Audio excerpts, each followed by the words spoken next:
Just in the next 15 or so minutes, I'm kicking off a training on some retirees, some people who are about to retire from one of the corporate.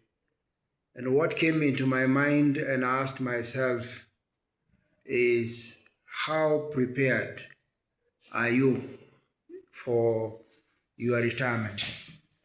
How well prepared are you for your retirement? Because there's some myths about retirement. And one of the myths you're going to find about retirement is that your social security or your SHA, your NSSF, no SHA, it's going to be plenty enough. That is a lie. Or you are going to spend less in retirement. That is a myth that you hear people talking about.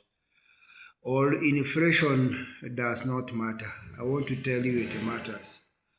Or it is too late to start saving. These particular individuals are in their late 50s and they are likely to retire in Kenya at the age of 60.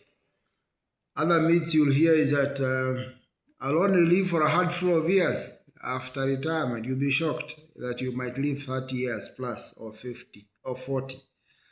That your children are going to take care of. I want to assure you the kind of dynamics and world we are moving into. Our kids are very less concerned about us. So that might also be a myth that they are going to take care of you. Our kids may not be able to take care of you. You may find you are on your own. There are 5 emotional stages of retirement that you find people going through. And the first one is what you call the pre-retirement stage. The pre-retirement stage is where you feel anxious. You don't know what is coming, but you feel you need to prepare and you need to be on toes. So you feel anxious, pre-anxious, you feel anxious. You feel you need to work on your needs and what you require. The second stage that you find yourself, and especially the particular age, is about 3 to 5 years before you retire. In this particular phase, you need to imagine your ideal retirement. You need to take stock of your health and you need to get your finances in order because you are yet to retire. You also require to build a support system, that neighborhood group you belong to, that chama, which is very popular in our country, Kenya, that you belong to. It is very, very important that you take advantage of it and you work with it. The other stage that you find is what you call the honeymoon stage. The honeymoon stage is the stage where you immediately after retirement, you feel you have a lot of free time now. You can do what you have always wanted to do. You might even find you want to take a vacation fast and you feel you have endless opportunities ahead of you. It can also be a time for rest, to recapitulate and do whatever you wanted to do when you are working. And finally, you feel free. You are free. I am free. Some tips to handle this particular stage: embrace the change. Create a routine, because remember you have been working for over 40, 50 years. There is a routine. I was talking to a gentleman who retired this year, September 2025. And he told me he has worked for the last 40 years. And he told me he is feeling a bit disillusioned. He's never woken up to no work, though he has made a lot of investment. So this is the point where you need to create a routine because your body and mind has been used to a routine. You also require to find ways of being active. I know he is giving a lot to a local church community. They are doing some constructions, and because he is gifted in that area, he has volunteered to help out. So from the honeymoon stage, you go to what you call the disenchantment stage. In this particular stage, you feel like you have nothing to wake up to. You feel aimless. You feel that your life has no meaning. And the worst mistake you can do here is to listen to your friends or your family members, because they are going to make you do or chase hot air, the wrong things. So some of the tips you need to take up on this particular time is find time for introspection and have realistic expectations and be proactive. Even you can look for a counselor, look for a consultant, like now this team that you are meeting, so that you can know how to handle, set some new goals about your life, looking at it in terms of 40 years. How are you going to handle yourself, your spouse if they are still there?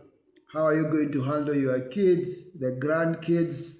I saw one of former professors who became a governor and also a minister in our Kenyan government. In retirement, he went back to university to teach. And you can tell he was not teaching for money. He was teaching because he has set a new life goal. And you know, when you interact with young people, you stay young. So last weekend, I saw he was bouncing castles with his grandchildren. He's enjoying himself. So you got to set some new life goals, and then you go to what you call the reorientation. After this enchantment stage, you go to reorientation stage. This is a stage where you find you have a new lease of life. You have already assessed the priorities and the situations around you, and this is what you call the stage for self-discovery. You find you have some other internal capabilities that you have never utilized, or capabilities you have always utilized, but then you use them for a different way. So this particular stage, the tips to survive is take inventory of your life. Good time to reflect on your life and what is important. Reach out to your network, social clubs or groups, volunteer, take classes, meet new people. And this is the time where you also probably require to learn. I remember one time when I was handling a master's degree, there was an old man who was about 57 who joined our class. I was in my early 30s. And I think he was going through that particular phase of reorientation. He had already done an early retirement. And you know, so you go back to class, get a course you can do. It's going to give you a new lease of life. The last stage of retirement is stability. Now, this particular stage, the initial excitement, shock, and highs and lows of retirement have worn out. Now you have settled to what you call a new normal. Now you already have a new identity and you have a daily routine, because the daily routine is critical. For you to be able to survive that period, you require a daily routine. That is very critical. And also you have some meaningful activities that you are doing. Some of the tips to survive in this particular stage is that you require to, of course, ensure that you continuously talk to your network, protect your retirement purpose, prioritize on self-care. You, me, connect with the authentic internal self, and embrace any challenges that come on you. And be fully present. If you've been invited to a granddaughter's graduation, enjoy yourself. You have been invited for a wedding for a grandson, enjoy yourself. Be fully present. I wish you the very best with your retirement, and I'm sure you're going to enjoy it. God bless.